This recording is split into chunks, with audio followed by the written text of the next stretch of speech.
School पहुंचने के बाद निहित ने सबसे पहले अपना परिणाम लिया। जैसा कि मुस्कान ने कहा था, वह वाकई 81% अंकों के साथ उत्तीर्ण हुआ था।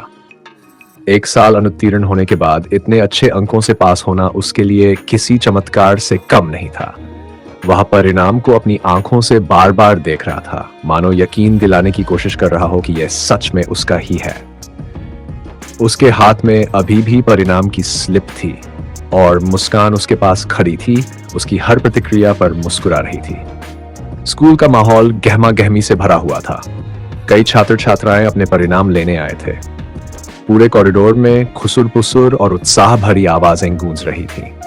निहित और मुस्कान भी अपना अपना परिणाम लेकर स्कूल की दूसरी मंजिल से बातें करते हुए बाहर निकल रहे थे। मुस्कान की आंखों में चमक थी। उसने उत्साहित होकर कहा, आज तो तुमने कमाल ही कर दिया। आखिरकार तुमने अपनी काबिलियत दिखा ही दी। निहित ने हंसते हुए जवाब दिया, मतलब पहले मैं किसी काबिल नहीं था क्यों? मुस्कान ने उसकी ओर नाराजगी भरी नजर से देखा और कहा, नहीं, तुम पहले भी नासमझ थे और अब भी नासमझ हो। तुम मेरी बात कभी समझते ही नहीं। निहित थोड़ा चौंका और उलझन भरे स्वर में बोला, मैं समझा नहीं, मतलब मैं तुम्हारी कौन सी बात नहीं समझता? मुस्कान ने एक गहरी सांस ली और कहा, खैर जाने दो, मैं तो खुश हूं कि अब हम कॉलेज भी साथ ही पढ़ेंगे। दोनों थोड़ी देर के लिए चुपचाप चलते रहे। फिर मुस्कान ने धीमे स्वर में कहा, निहित। निहित ने उसकी ओर देखा और कहा, क्या है, बोलो। मुस्कान के चेहरे पर एक हल्की झिझक थी। उसने थोड़ा रुककर कहा, मैं तुमसे एक सवाल पूछ सकती हूँ?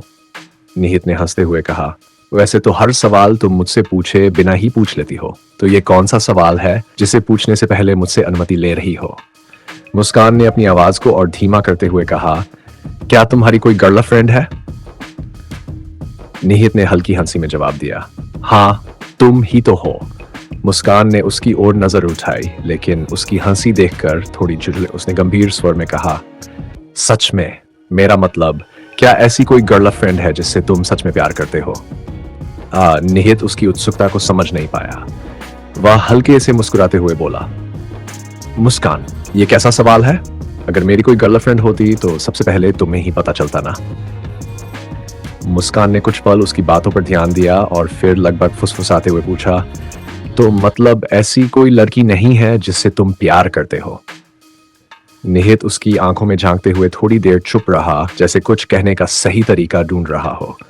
आसपास का माहौल शांत लगने लगा, लेकिन उनके बीच के शब्द हवा में गूंजते रहे। अभी सब्सक्राइब करें विशुद्ध नौलोके को, बेल आइकन दबाना ना भूलें। इस कहानी को लाइक करें, अपनी राय कमेंट करें और अपने दोस्तों व परिवार के साथ शेयर करें।